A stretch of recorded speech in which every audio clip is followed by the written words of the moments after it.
from the Crypt. All right, what is up, freaks? Welcome back to Tales from the Crypt. It's your boy Martys Bent. I'm gonna switch up the intro. It's getting a little repetitive. This podcast is sponsored by Willet Pot Barrel Bourbon. Did I say that correctly? Pot Still Reserve. Pot Still Reserve. I did not say it correctly. Close. That's what we're imbibing tonight on the podcast. We've got two Anons in the studio today that I've met in person. Are not anonymous to me, but are anonymous to you. We've got Bobb Fogg, BOBBFOGG. What's good? And Sam in the studio. It's good, man. What's up, guys? None of you know, Bob and I have met here in the city to talk crypto a few times. Really like his perspective, especially given his background. We're not going to talk about his background because it's a very niche market. But really like his views. He's been around for a while, more under the radar. We talk a lot about how everybody's on Twitter. But this, Bob, you have not been on Twitter forever, have you? Not particularly. I think I might have like 9 followers and maybe like 10 tweets. So he's quite excited about it. Yeah, man. So how did you get into Bitcoin? You went to university here in New York, right? Yeah, around. I was at college around the city. Ended up getting into Bitcoin in like 2011, 2012, I want to say. I think 2012 was when I first took the jump in there. And it's definitely been a wild ride ever since. But I think that being said, my conviction in the asset class has only grown. And it's been cool to watch it grow, too. Just given, what's up? Yeah, you got to speak like right into it. Like right into it, like this? Okay, yeah. Cool. But yeah, I mean, I think just I'm in finance. I don't really want to like specify too much where I sit. But, watching it and the opinions of people in the industry and how that's grown over the last, between 5 and 10 years has been really interesting.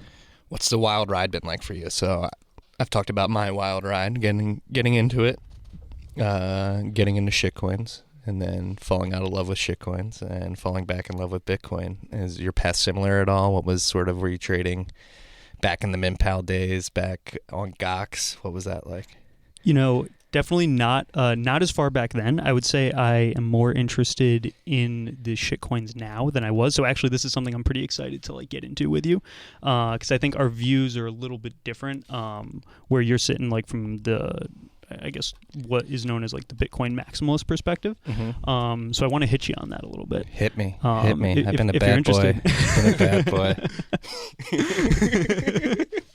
Yeah, so I mean, like, I don't know if you want to jump in right there. You want to jump in on some of the like the headlines that have come out, especially in like the last week. The price is not doing too hot right now. Price is not doing hot. Not doing hot. I'm looking at it right now. We actually might end with a green candle today. It's green. Candle's green. We're at 92. Making a little bit of recovery, but we were at a height of around 11.8 at one point this week. So we've fallen about $3,000 almost. 2,500, give or take. So that's been a big thing. So that's what we were talking about before we started recording. Was sort of it was a lull time in the space for at least a month, which in this space feels like 8 years. And I actually tweeted out a couple of weeks ago. I think it's like too quiet. Something's going to happen. And of course, this week a lot of things happened. We had Mt. Gox. I guess the trust that is responsible for redistributing funds to Mt. Gox survivors, let's call them, or not survivors, victims, published a report that basically had shown that they've been selling off Bitcoin at market price, like on exchanges over the last 3 months. So that's interesting. Mt. Gox, we can't get away from that saga. It's always coming back to bite Bitcoin in the ass. On top of that, good news, I would say, Coinbase announced index funds that they're going to start offering institutional investors. The SEC came out to slap ICOs down. That was probably the biggest news of the week, in my opinion.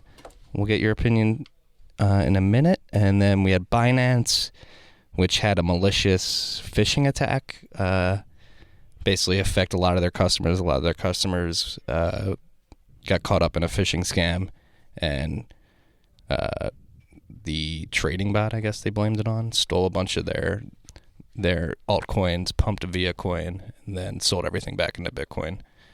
Weird hack there. Obviously, we had the price fall, and then the other big news of the week, which I would put at number 2, is Japan clamping down on their exchanges, forcing them to get licensed as money transmitters. What were you thinking through this week? This news came all at once in a pretty quick fashion. I try not to pay attention to the news associated with Bitcoin because I think I jump from the news headlines to the price way too much, and I don't think it's worth it. So I guess like with that high level qualification, I think the index funds on Coinbase are really interesting. I also don't like it. I don't like the selection of what they got on Coinbase, and therefore I feel like it's almost like a marketing play more than anything else. Yeah, I would agree. It's I think that's weighted like 67% Bitcoin, 17% Ether, and then a little bit of Bcash and Ripple as well, or I think that's on there, right? Yeah. Now, is it weighted by market cap? No, well, it can't be because Ripple's so low on there, right? I don't know what it's weighted by. I don't know what they're using to weight it, but so interestingly enough, I mean, Coinbase is obviously not the only person to do this and market it to institutional guys. I mean, like literally this week, I was talking to someone who was running, I guess, what you could refer to as they're like a crypto-focused asset manager. And I mean, they do this as well. What they refer to it as a large cap index fund, and it's like one of a few different offerings that they have. So I can totally understand Coinbase wanting to do that. And I mean, like at this point, it's like it's competition, right? And they need to step up. Mm-hmm. But I think it's tough too because you're really walking that line between doing right by basically like the retail investors, which are 99.99% of people. Like this is not an institutional play. No. And I mean, I think that's where it's also interesting for me to just look at this industry as a whole is, you know, most of what I work on in my job is all institutionally focused investments. And any institution would essentially laugh at the concept of investing in Bitcoin or another asset. I mean, like my personal conviction is that probably won't be the case for forever, but it certainly is right now. So it's like you have these guys like the Coinbases, like the other larger hedge fund types who are making a play towards the institutional guys, but it's really like it's just targeted to rich people, and then it's a question of like who knows how much, and like it's really hard to assess the risk there. Yeah. No, it sort of reminds me like the tepidness of the institutional investors to jump in. They have a fiduciary responsibility to make sure they know exactly what they're getting into, and nobody knows exactly what's going on in crypto. So from a fiduciary standpoint, like I don't blame them for being cautious at all.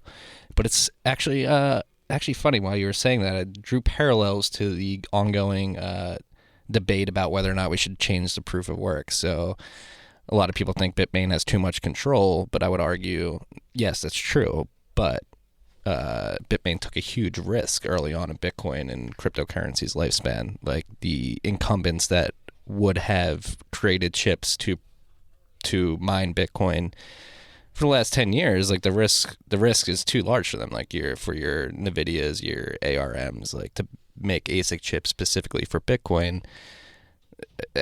For how big they are, the risk just isn't worth it. Like maybe it's not for the institutional investors right now to jump into these funds, and maybe that's why Bitmain has the market share that it does, and why Coinbase has the market share that it does, because they've been willing to take that risk.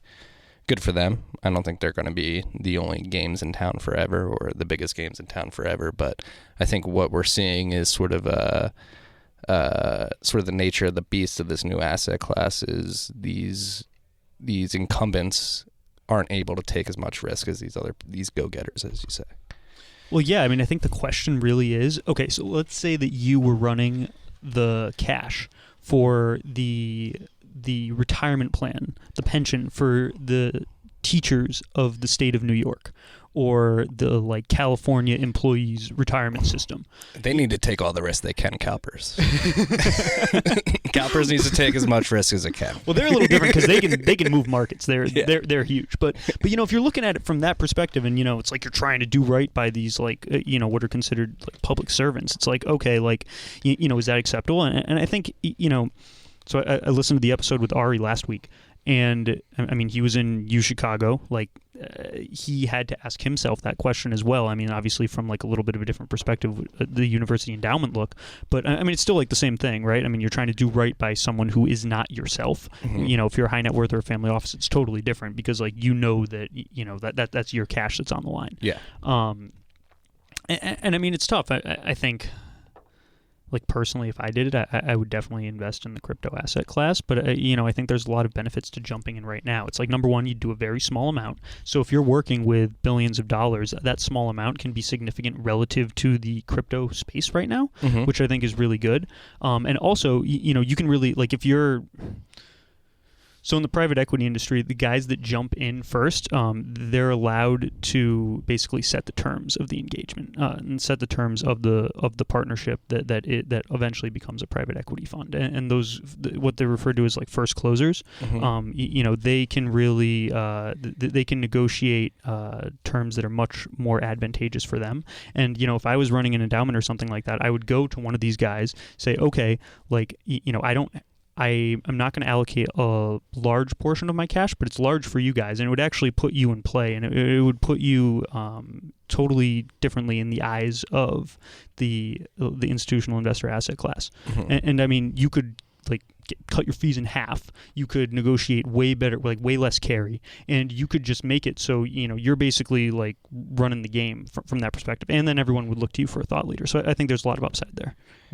Definitely. And the way I view it, coming from the managed futures space, like when I worked for the managed futures fund, like when we would go pitch to RIAs and investors looking to put risk somewhere, managed futures is such a niche market that we would fight for 1 to 5% of a portfolio. So that's like a good marketing plan, I would say. Like when you're going, you're being straight up. Like I don't want 50%, I don't want 30, I don't want 20, or even 10% of your portfolio. Or for crypto, I would say like a half to like 1.5%. Yeah, absolutely. At most. Like, and if you're an institutional investor, I mean, if you've seen the returns over the last 10 years, like it would be dumb to pass up that risk. And 0.5% is still like, depending on who it is. You can make that up in management fees. Yeah, easily. Like multiples of billions of dollars. It's crazy. Like if not hundreds of $1 million for some guys. So yeah. Yeah, so I want to hear the tongue lashing I'm going to get for being a maximalist. Why do you disagree with me? You're not allowed to disagree with me. Nobody is. I'm right. The second I walked into the studio, that was what I had agreed upon, right? Well, I guess, okay, so I want to like ease into it, right? Let's ease into it. Okay.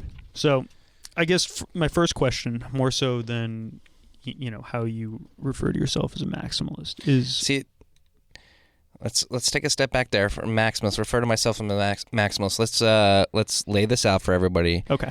Bitcoin maximalist was coined by Vitalik Buterin as sort of a like an offensive term. He coined it as an offensive term for the toxic Bitcoin community, the Bitcoin maximalist. And as Bitcoiners, we took that and sort of turned it on its head and say, all right, we'll embrace it. And maximalist, yeah, it comes with a weird connotation, but when I call myself a maximalist, it's more to, one, I do believe that Bitcoin, I don't know if it's going to be one chain to rule them all, but I think it will be the dominant chain in the long run. And two, is to sort of throw some Schadenfreude at Vitalik, not Schadenfreude, but throw some shade at Vitalik, like for you creating this term revolving around toxicity when this should be a meritocracy and feelings shouldn't come into play. That's not the first time in history that a group of people have taken a term that was used to offend and have spun it to benefit themselves. I'm not going to go further than that, though. I guess my first question, just out of curiosity, is like, okay, now you have decent, like you have a good-sized following. You have the backing of a pretty large company, or at least the resources of that, right? You've become, at least in my opinion, a player of some significance in the space. Your voice is respected. Wow. I wouldn't go that far. Okay, but either way, let's just, even if you don't agree, let's pretend that's I'm the an case, idiot right? screaming online. Yeah, that works. So I think the question, though, is like, do you feel like you have to, you sort of have like an image to uphold, or like, do you think there has been a removal, or do you ever feel a discrepancy between like your own viewpoints and then an opinion that you feel like you have to take because of something that you had like previously said? No, not at all. Big fan of strong opinions weakly held. Big fan of that quote. Miss you on Twitter, Mark. Come back. No, I don't. I think, so the mission I'm on, I don't know. I don't want to call it a mission. The tip that I'm on is I went through this shit. Like, I been through the cycle, like, oh my God, discover Bitcoin. This is the greatest thing ever. Oh my God, Vertcoin. It's got 3 free mining algorithms to make mining fair. Oh my God, Ethereum. It's going to be the world computer. Oh my God, like Neo, it's going to do this, do that. And then you come back and you realize, like, most of it is marketing bullshit, in my mind, in my opinion. Most of it is marketing bullshit. Number one. Number two, there's only, like, the fact that Bitcoin works the way it does, and it does one thing very well, and it does what it says that it will do, which is enable peer-to-peer censorship resistance transactions in a decentralized network every 10 minutes. It's done that since January 3rd, 2009. In my opinion, I would be not disingenuous, but it's too much of a risk to pump the things that I know do not work the way they are marketed right now. I do not feel I need to uphold an image of a Bitcoin maximalist at all. I truly, from first principles, believe that right now it is the only blockchain that does what it says it's supposed to do. And Manera. I would say Manera too. Yeah, a lot of respect for Manera. How do you deal with the level of uncertainty of I guess for me, I just feel like there's a lot of uncertainty associated with saying like something it will be the best in the future. Like that's what makes me concerned. And it's like, I guess, if we want to jump to Taleb, it's like I can tell you what I'm holding, and I think a lot of people who say that they are Bitcoin maximalists or who uphold that, and again, this is not like you, right? Like, this is more sort of like my observations either on Twitter or like talking to people and stuff like that. It's like, they say that, but then they also like, they own a lot of the shit coins, and it's like, you're sort of covering your ass in that way, but at the same time you're talking shit like about the other side. Yeah, I will be straight up. I think it's tough. I will be straight up. I think I own 3 shit coins. Okay. Yeah. Monero being one of them. I'm not going to say the 2 I wouldn't call others. that a shit coin, but yeah. Yeah. I'm not going to say the others 2, but the other 2 are bags I've been holding since 2014, and I've literally just been like, fuck it, I'll hold them. Totally. Owned Ethereum at one point, sold after the DAO. And yeah, I guess people can come at me and say, like, you hate on Ethereum a lot because you sold early. Fair assessment. Would have made a lot of money if I held that. But truly believe that they made fatal design decisions early on. Yeah. And I don't see them being around for longer than a decade. Do you think the crypto space only has space for something decentralized? That's a good question. That's a great question. I don't know. I think so. I mean, I think if you're going to, like, that's the whole ethos of why this has started. Like, if you read the white paper, it's supposed to be a peer-to-peer censorship-resistant system. Like, that's what a blockchain is, like, as defined by the person who created it. Persons, alien, AI, whatever. I do truly think it has to be decentralized. I will go out and say that. So what about, like, now, I mean, this is a totally different function, right? But if you have, say, like a big accounting firm, I mean, theoretically, they should be able to, use a blockchain to eliminate a lot of jobs and make their function a lot more efficient. Now, I mean, that's a privatized blockchain. It's not a cryptocurrency. But, could you see, one step, one order of magnitude away from that, right, is like a common, function that, all accounting firms can use. You know what I mean? Yeah, but again, like that's where things get murky. Like I would alienate the two. If you want to call it a distributed ledger technology, fine, do that. Don't try and conflate it with Bitcoin. Like in my opinion. Yeah, no, they're two totally different use cases. Exactly. Because then, I mean, I'm just like thinking out loud right now. So if you just did that, and then theoretically you or me could then purchase that. If we wanted to, if it was changed, and then what you would essentially be doing is investing in the accounting industry through a different method other than like an ETF of accounting stocks. Exactly. And that's just not as interesting to me. I'm more interested in the revolutionary aspect of creating a new money. Like money only comes around so many times in human history, and the fact that we are alive during the emergence of a new money is fucking incredible. And that's what interests me, and that's what I decide to spend my time on and thinking on, writing about, talking about. Absolutely. I also, to go back to like what initially pushed me to, I guess, say yes and like jump into the game. I mean, the way that I viewed it is a very similar way to how you just described it. It's like, I mean, this is either going to be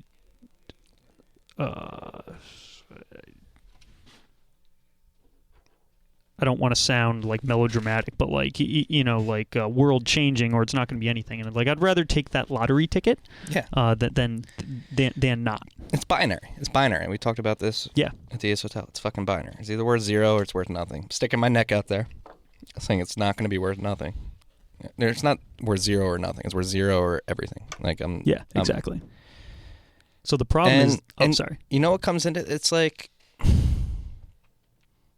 what really comes in is like I was telling you, like punk rock and shit like that. It's like a rebellion against a system that I don't think is as beneficial for everybody as it can be. And I truly believe that the core of the system is money, and the way money is created in its current form allows for a lot of negative externalities that have made society sick to an extent.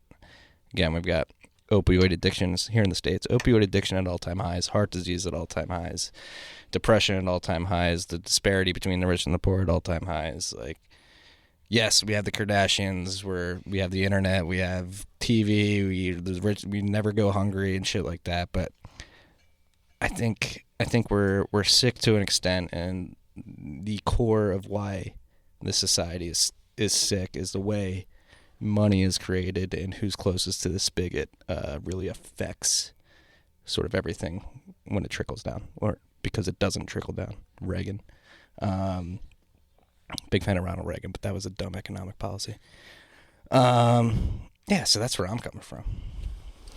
Yeah, so everybody that jumped in around the time that you and I did, theoretically, they're in the black pretty heavily. Do you think they... Do you think there's a conflict of interest there? Like, I guess, personally, I feel a little conflicted because obviously I've been running my mouth about this for a longest time. And like, especially to the people that I'm close to and like my friends and stuff like that. And it's real awkward when I'm doing that, and then people take the jump when it's at like 15, and now I came into this office when I was fucking 12, on its way to 20. I was like, yeah, fucking buy I was like, I did not say go all in. Guy. I was like, start getting some skin in the game. Like, that's what I was saying. I was like, buy a little bit at a time. Like, please do not go. Like, I was literally like, please do not go all in. Nobody fucking listened. They fucking went all in, started buying shit coins, started buying Tron, IOTA, everything. And I was like, oh my God. Fucking just like sitting there like Mr. Krabs meme, like just fucking like out of whack. Yeah, I got it. Now I have a blog written about me a week about how stupid I am. So ooh, I want to get on that at some point too. I found that entertaining, but yeah, no, oh my God, like I talk to people, it's like, oh yeah, I decided to jump in the crypto space, and then it's like, oh, like that's sick. What'd you get? And it's like, oh, I bought Ethereum because it was way cheaper than Bitcoin. It's like, oh, dude. Like the unit of account bias, or it's bad. It's bad. I mean, especially with Ripple, people are like, Ripple's going to go to 300. I'm like, That'd be a $30 trillion market cap. I don't think that's happening. People don't understand that with stocks either. That's the thing. Yo, do you follow do you follow Wu-Tang Finance on Twitter? One of the best follows on Twitter. Yeah, by far. Yeah, I mean, like people legit like don't teach this stuff in school. I mean, I was not taught it. I had to figure it out myself. Not even in college, but like after college, like all of that stuff. You know, with respect to like stocks and just like how cash works, how a loan works, how interest works. You only learn by doing. I am so fucking happy that I realized that, or I was lucky enough to go to college in Chicago and able to work full time my senior year and take night classes, and I learned more during the day when I was working than I ever did at class. Yeah, no doubt. Yeah, and so that's one thing. That's the tip I'm on right now, is trying to educate the masses. There's no masses following me. The maybe 5,000 people that know what I'm doing. I'm just trying. It's better than the 9 that I got. Hopefully that goes up after this. At Bobb Fogg, BOBBFOGG,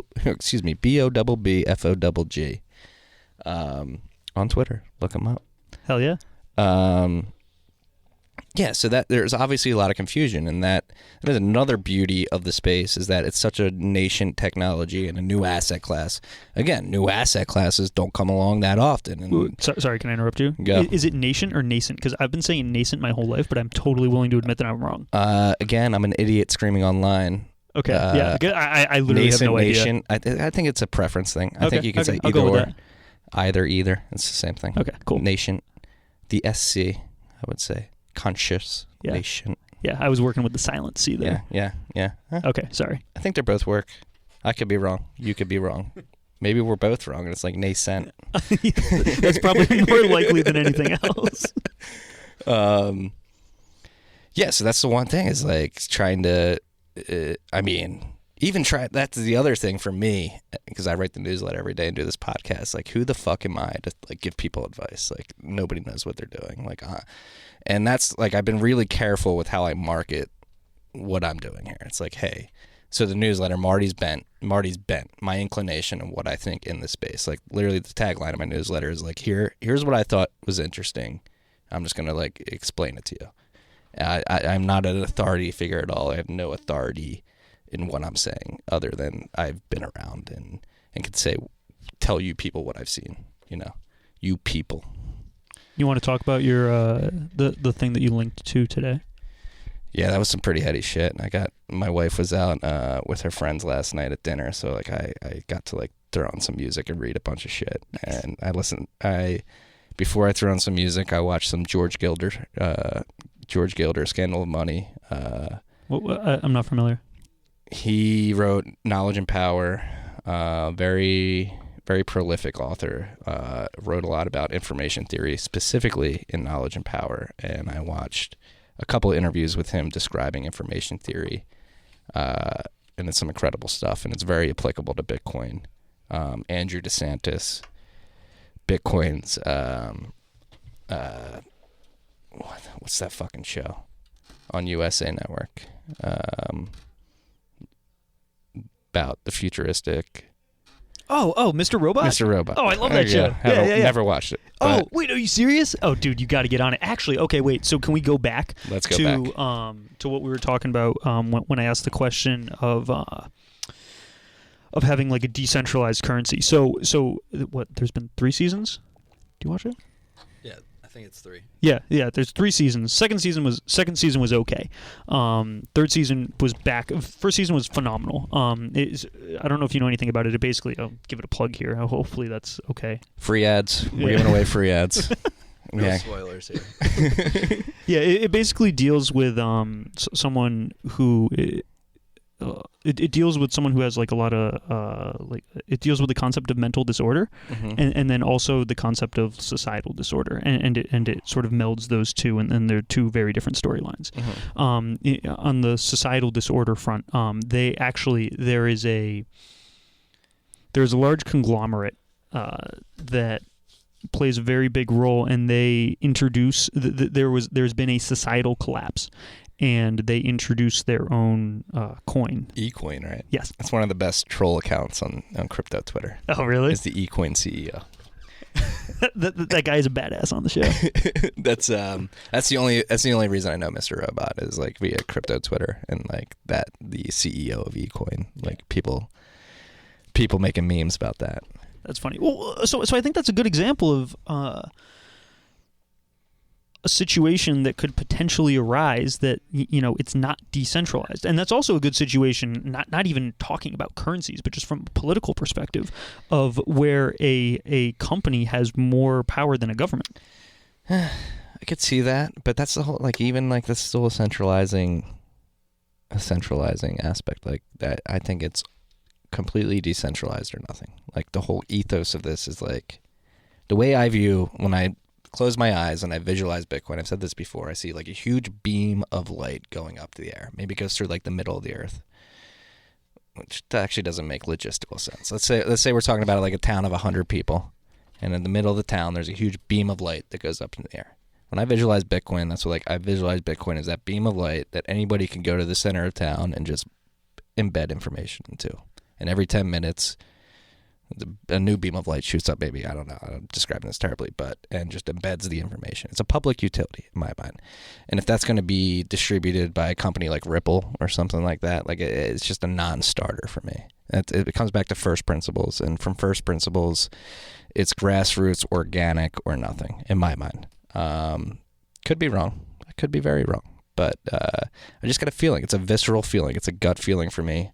From Northeast Philly. We're big on instincts and you go by your balls, right? Yeah, exactly. Go by the balls and go by what you're fucking feeling and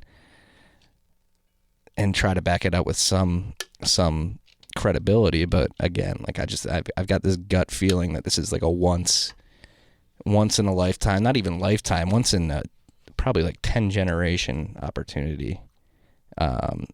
And I think there's a lot of confusion. So there's a lot of confusion. There's a lot of people trying to apply old world sort of structures and tendencies to this new technology, and I think they're just going to get blown the fuck out. Like it's like in the Sovereign Individual, they talk a lot about anachronisms. So an anachronism is when you try to apply an old structure to a new paradigm, and it just doesn't work. And that's a lot of what I see happening, in my opinion, in the shitcoin space and all these crypto hedge funds popping up and all these ICOs. It's just a bunch of people trying to apply sort of the old world structures to this new paradigm.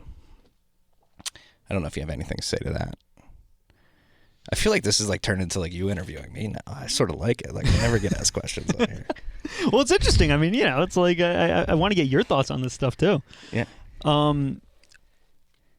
mean, I think it's just tough, right? Okay, so one example that I have, and I was introduced to this a long time ago, and this was actually before your and my time, but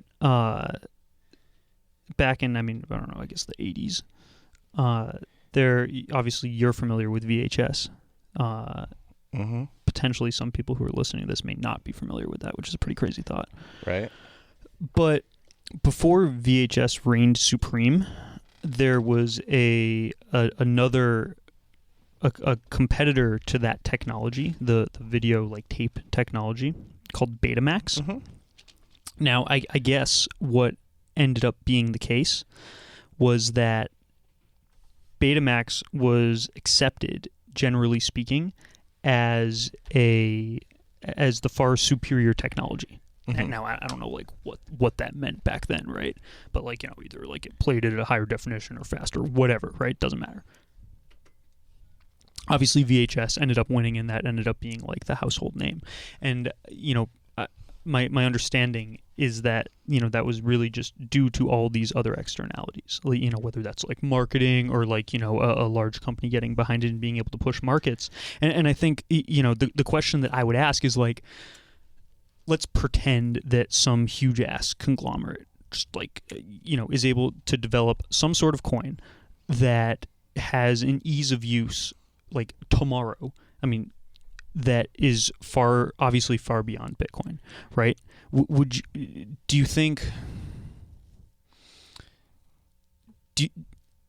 I think for the common person that it's tough for them, at least in America, to really think critically about the decentralized aspect. I mean, I think you and me are a little bit removed from that, and we've geeked out to it. But I think what a lot of people care about is just like whether it works, and they don't want to think about that shit. And presumably like Bitcoin could come along and get to an ease of use. But like if a company's just throwing like billions and billions and billions of dollars into it to make a slick app and just have that app work, I mean like. I guess like Venmo is a decent example, and like everybody uses Venmo, right? It's like you could take that concept and then just like go beyond and like have it be like a crypto thing, and I think that would be a threat to a certain degree to Bitcoin. Now they wouldn't kill Bitcoin by any means, right? No. I think in the long term, Bitcoin would have a much stronger use case because of that.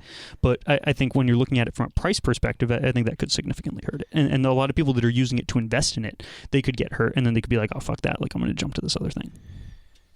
No, I don't know if I could see it happening, but I could see somebody attempting to do it. Like, presumably speaking, Yeah, presumably. And I'm apprehensive to make, like, the tech analogies to Bitcoin, because I truly believe it is like a black swan, like, fucking fuck shit up type thing. Like, I hate when people say Bitcoin's MySpace, I'm just going to be Facebook today. Somebody from Multi-Coin Capital said that... proof of work. They just raised a ton of money. Anderson Horowitz money. Was it 50 mil? 50 mil. 50 mil, and they're trying to raise like 200, 250. I got it in my. I got it on my on a newsletter that is completely uncrypto related this morning. The analogy that was made was proof of work versus proof of stake. Comparing proof of work to BlackBerry keyboards and proof of stake to like the fucking iPhone keyboard. I was like, this makes no fucking sense. Like, there's like this. I hate when like people try like to make these analogies, because in my mind, it's like analogies work in some senses. Like, in some senses, all great. They're not the best way to make an argument ever, but sometimes they make good arguments. Never the best way, but sometimes they are a good way. When it comes to Bitcoin and trying to compare it to things of the past, you have to compare it to something on such a macro scale, like fucking salt. Like, have you ever read the book Salt, The History of Salt? No. So there's like an 800-page book on the history of salt, and salt was basically currency back in the day, and it was like multi-generational fucking currency. Like, and then you could dabble like into the spices and stuff, but salt itself, I'm sure, was like the backbone. Exactly. Right? Like, if you're gonna compare it to anything, you have to compare it to like something on like the scale, like you can't compare it to like a fucking MySpace and Facebook, a website that took over another website in the past 15 years. Like, that's fucking stupid in my opinion. Like, you have to compare it to something that changed civilization on a societal level, and those things only happen very few times in my opinion. I agree. So, quick question or observation, I guess, on proof of stake. Now, whether that is an appropriate like way to go about Bitcoin is not the question that I want to ask, right? Mm-hmm. Or like move away from proof of work, like whatever, right? But I do think it's a really cool concept, and I like it a lot. I think one thing that sort of blew my mind is I have a friend who is has to be Sharia compliant. So he's Muslim. Sharia compliant. Yeah. Sorry, yeah. We're good at pronouncing things. So using proof of stake and being able to stake allows for a current income, a current yield component to an investment that otherwise would not have been able to exist for him, because you're not allowed to participate in debt. And theoretically, or most of the time, when you're getting yield, it's due to debt. And so this is actually an avenue that's totally opened up to get a yield because of this new thing. I just thought that was fucking wild. It is wild. And I've staked a coin. I've staked a proof of stake coin for 2 years straight, like on a fucking Mac laptop, and it was incredible. Like, it was like just a stream of income. It's wild, right? It's crazy. It's crazy. And I just like literally kept my Mac open next to my bed, under my bed for like 2 years, and was making fucking staking interest. Yeah, just think about the people that literally, like, they'll buy a separate computer specifically for staking. And then I'm sure, you could even, like, trick it out and then, like, run, like, a bunch of different coins on it. And it's just like, dude, if you start up with enough capital there, it's like your income streams are, like, that's it. Because obviously, like, that's higher than, whatever sort of interest you're going to get. And that's its Achilles heel at the same time. Like, you need that accumulation. And that's where I would argue that, like, the later movers in a proof of stake consensus mechanism are more disadvantaged than late movers in a proof of work consensus mechanism. Oh, totally. And it's going back to heuristics. We love Taleb. We love heuristics. It's too easy. It's too fucking easy. Nothing should be that easy where like you can just like well, the margins will absolutely get cut at some point. Exactly. But like right now, it's like this like crazy golden goose. Yeah, I mean but it's if the masses come, when the masses come, like I just don't see proof of stake working. I don't see it being scalable, and I don't see it being scalable in a decentralized way. Like it's scalable in a centralized way because proof of stake is inherently centralizing because it encourages hoarding. Obviously, I'm a Bitcoin maximalist. I encourage hodling, but at some point, but you don't make interest on your hodling. Like I don't get. Yeah, it's an equity interest. return. Exactly. Yeah. Like, and I don't see that. And it's inherently less secure because you have to have somebody basically verify for you. You can't verify with math. You have to verify with somebody already, like, who's hoarding these coins and like, all right, follow my chain to what I got to, you know. So what about a paradigm that basically has a couple, or it's just Bitcoin as the backbone, and then I mean, this goes without saying, but a large reason why people are interested in like investing in the crypto space is because, is to make money, right? Mm-hmm. I mean, can't you imagine a situation that's perpetually just having people jump from coin to coin to coin to coin, and it just never... That's what's happening. Yeah. It's coins all the way fucking down. But like, how does that look in 20 years? Well, I think people realize... Just continue? No. I think people... That's what another one of my investment points or investment theses is that like people sort of call bullshit after a certain point. When that point is, I don't know.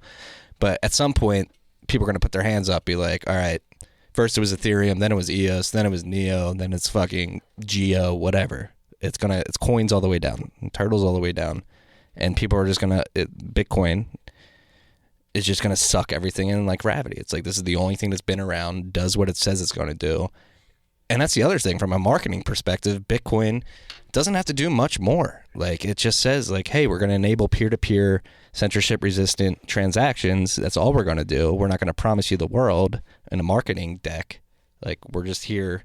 You can plug in, you can download the blockchain, start participating in consensus, and basically use our network to timestamp trust every 10 minutes. You can go to the center of town and use the public utility that we have created. And it's going to take time. It's going to take time because just think exactly like you said. Think about it. There's always going to be something better. There's always something better. And what are we going to do? Have society fucking transition from chain to chain to chain like every fucking 2 years? Like that just makes no fucking sense in my mind. Yeah, I don't disagree with that, but I don't know. I think it's just tough because if you look at the way people are amused, that the attention spans have dropped significantly. I mean, think about it. Okay. That's the other thing about Bitcoin. It's going to change us more than we change it. Like, we're not going to be able to apply these blockchains to what we want them to do. Bitcoin is going to change us. It's already changed my time preference. So I don't have that fucking low attention span. Like, I'm worried about the news. Like, oh shit, I'm going to, like this week. Like, when 2012 Marty would have been like, fuck, I got to sell. But now, 2018 Marty's like, I'm not fucking ever selling. I'm using this as fucking collateral in 20 years to buy a fucking island. Like, people don't understand the willpower associated with, like, especially when it was like jacked up at 20. It's like, yo, you're gonna sell. It's like, dude, like iron fist. I'm not selling that shit. Yeah, exactly. But that's my point. Like, this shit is changing us. Like, it's changed me. I can speak for myself. It has changed me, and those tendencies of running from coin to coin, people are sort of going to realize, hey, these hodlers who've been chilling on Bitcoin for like 10 years have turned out actually really, really good. Like, maybe we should adopt their investment strategy and just stick to one thing. And that's another thing. Like, if it's going to be money, money is only a shared illusion between the masses, and it's got to be one shared illusion at the end of the day, in my opinion. Okay, I'll agree with that. Okay, so to You don't have to agree. Do you agree? Do you agree? I agree that I have the highest conviction that Bitcoin is going to be around longer than anything else, right? Mm-hmm. But that being said, it's like I only have that I only agree. Yeah, you have to play just because, but I only agree with that just because of the fact that that is basically representative of what I own, and also it's just that's the only thing that makes sense to me, right? I think it's really tough for me to be I think this other thing is gonna jump in, because I think the reality of the situation, or at least the way that I feel when I'm most honest about it, it's dude, I have no idea. I think it's really, really hard. And if something just blows out the water, okay, let's pretend that Tezos drops tomorrow, right? Right. If they don't get subpoenaed, if they haven't been subpoenaed, let's pretend that drops tomorrow, right? And it just blows out the water, and for whatever reason, everybody is buying it. It's I am willing to admit that that's a totally feasible situation, and therefore it's dude, I don't know how to deal with that, right? It's maybe Bitcoin gets fucked by it. I mean, I don't think so, but I'm also willing. Here's why it won't. Yeah. We're going to talk about Taleb. We're getting to Taleb eventually, but let's bring Taleb into this right now. Okay. The rule of the intolerant minority. You can't form-fit governance structures on blockchains. They are anarchy at their core. They are anarchy on the web. You cannot form-fit a governance structure where people vote to make things happen. It's not the way they work. These systems are run, or true public decentralized blockchains are run by the minority, the intolerant minority. That was proven last summer 2 times with the user-activated soft fork and the no SegWit 2x.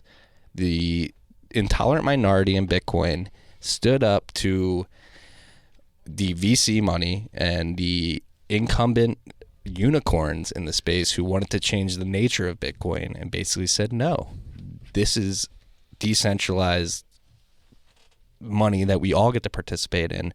We're not going to let you change Bitcoin because it's not in your best business plan, or it's not in the best interest of your business plan, and in my opinion, last summer proved that Bitcoin is run by an intolerant minority, and if you ever try to form fit a governance structure on top of it, it's going to defeat the purpose of what's happening. So I think it's a good black and white line when you're saying we're either fighting the VCs and corporations versus true decentralization, right? What happens when there's a situation where that argument is much grayer and not black and white? And I think that's also a tough situation to deal with, where the argument is a matter of preference more than anything else. Popping up now with the proof of work debate. Cobra, I mean, he's an anarchist from all I can tell. Anon. He wants to change the proof of work because he thinks Bitmain has too much of a monopoly. And that's something where he's not a corporation. He runs open source, sort of free nonprofit. He runs Bitcoin.org, and what else does he run? BitcoinTalk.org as well, which are open forums where people can discuss this stuff. And he's got strong opinions about proof of work. He thinks we should change the algorithm. And a lot of other people who were fighting alongside Cobra during user-activated soft fork and no 2x disagree. This is not played out. We don't know how it's going to play out, but again, it takes time. And going back to what you were saying, what if something takes over Bitcoin? Again, it's strong opinions weakly held. I have a strong opinion that nobody's going to beat Bitcoin. Until somebody proves otherwise, I'm going to hold that opinion weakly. I know you touched on this, I think, last week. You want to talk about IOTA? Let's get into it. I mean, I will preface this with the only thing I know about IOTA is the MIT audit that I read. I believe they released it in March of last year, maybe a year ago. And I read it then and was basically, all right, non-starter. These people are fucking stupid. I'm not even going to pay attention to this project until I came to this office. People were like, you buy an IOTA? I was like, for some reason I don't like IOTA. I had to refresh my memory of why I hated IOTA. And then I looked it up and I was like, oh yeah, don't buy the shit. So I was perusing the multicoin website today, and they actually have little assessments of each coin. I thought that was interesting, and it was a cool little feature. But either way, I got to admit, I love the idea of the tangle. I think it might be implemented really poorly with IOTA. But like I think their concept is really fucking neat, and I'm a little bit of a like Explain Tangle I'm for getting us. suckered by it. Okay, so basically, like you got a blockchain, right? And a blockchain is just like a line of transactions. It's like an Excel, like one Excel row of just like fucking thousands, I mean millions of like like rows long, right? Mm-hmm. Or I guess one row millions of columns long, or vice versa. So with a tangle, what it is like I mean, it's probably easier to like show it, but basically you have one dot, and then from one dot, if you can imagine this, two arrows are coming out, and then of that one dot, and then they each form their own dot, which then two arrows come out of it again, and then it's like a multiplying It's like a Merkle tree? Yeah, you can call it that, right?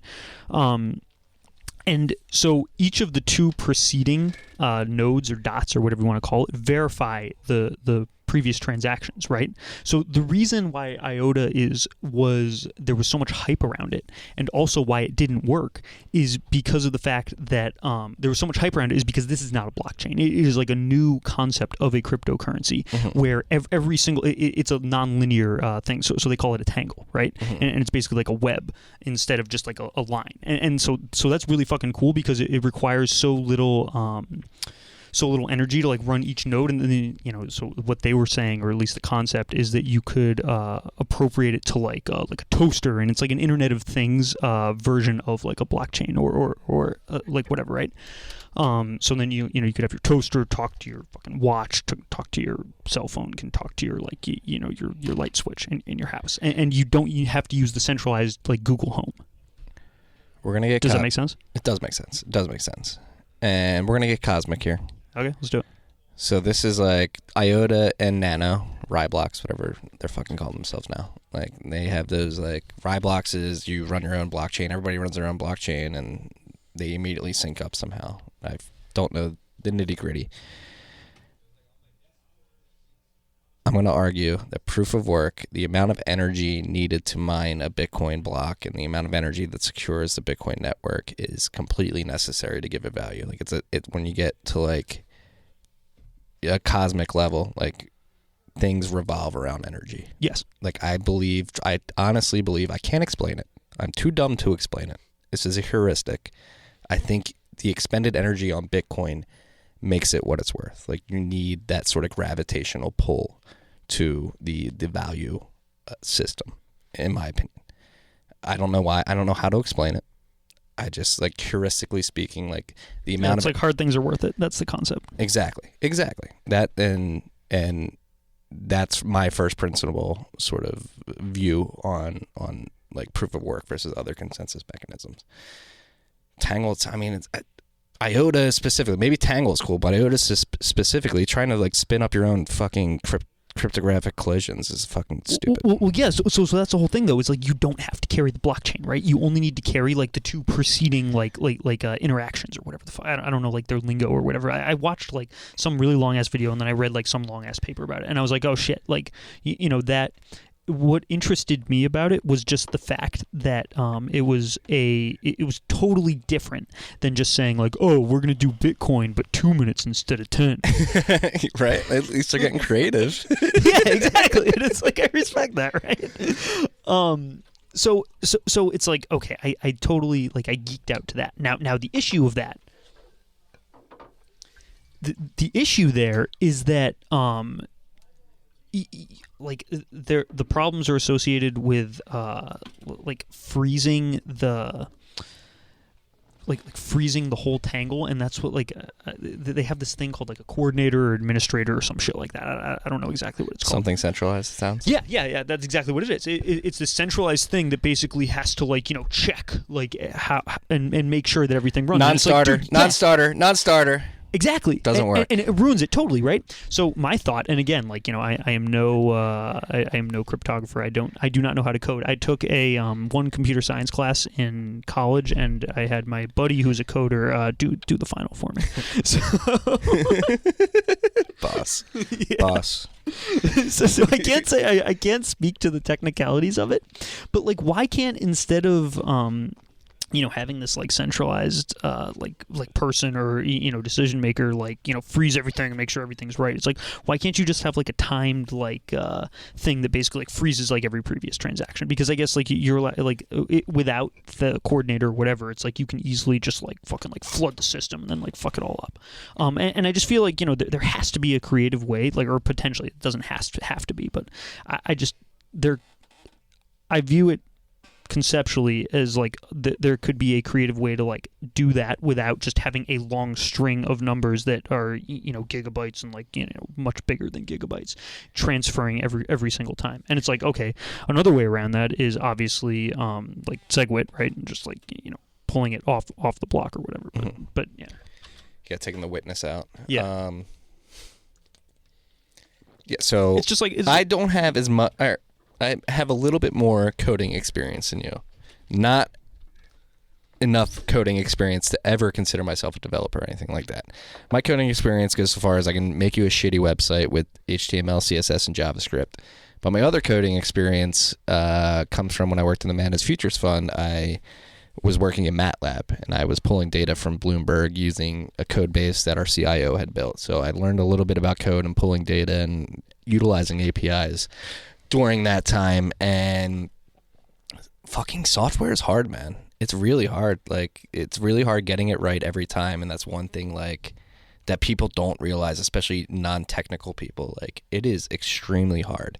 And that's another heuristic I fall back on, is software's hard. Like, and the pipe dreams that everybody's selling with these blockchains, like Barstool, like we run a fucking CMS on WordPress and it's hard. It's fucking hard. Like, trying to create a decentralized monetary system is orders of magnitude harder. And like, I like the Philly coming up at me. Like, I'm calling bullshit on most of this shit. Like, it's bullshit. Like, you're not going to be able to do this. Like, we can barely figure out how to build a CMS and make sure it doesn't have any bugs. Like, to think that you're going to create a Tangle system that has no bugs, like, from scratch, it's just like, I find it like the probability of that being a possibility is so minute in my mind that like it just doesn't make sense. Yeah, I totally agree with that. I also think though you could make that same argument for the people that were messing around with whatever the predecessor to Bitcoin is. When they were talking about that, when they're like, oh, like this is really hard and like there's a lot of bugs. Now that being said, you're making my case for me though. Yeah. And all those people are now working on Bitcoin and not focusing on and calling bullshit on everything else. And that's another, like, I don't want to appeal to authority here, but at some extent, especially when it comes to software development, you have to appeal to authority. Most people do, because most people are dumb when it comes to software development. Like, you have to know who to trust. And that's another heuristic I fall back on. I have met Bitcoin developers in person. I've sat down and talked to them and asked them why. Why do you think this is stupid? Why does this not work? And when they fall back on their first principle sort of software development minds, they're like, this is why it doesn't work. Like, I would never do, like, coming from like a security perspective, like, I would never do this. It has been proven to not work in the past. Like, proof of stake has been proven to not work in the past. But it's not dead.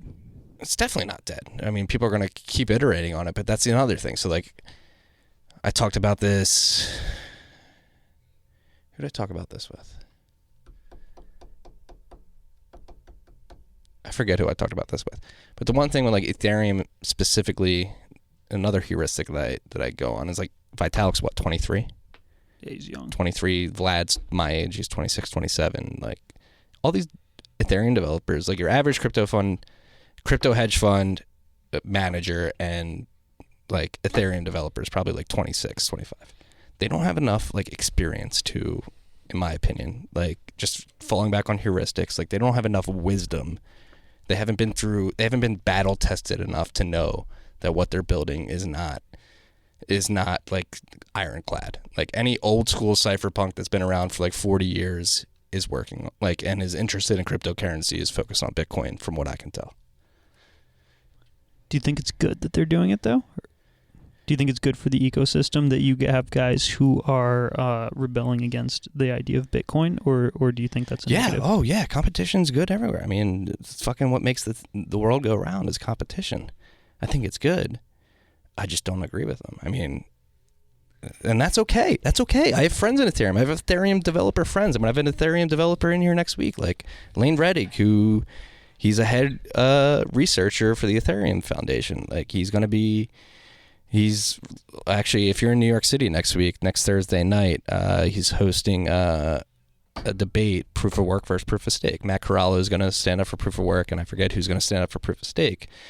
But I really like these guys. Like I like when you meet like these people in person. Like I have no problem having like intelligent, like civil conversations with them. But at the end of the day, like you can't force me to agree with your perspective. But I think if you can smile at them and tell them you don't agree with them, I mean, like that is all like 99% of the battle, and then you're in a good place, right? Yeah. It's like when you don't agree with someone, and then you're just like, "Yo, fuck that dude."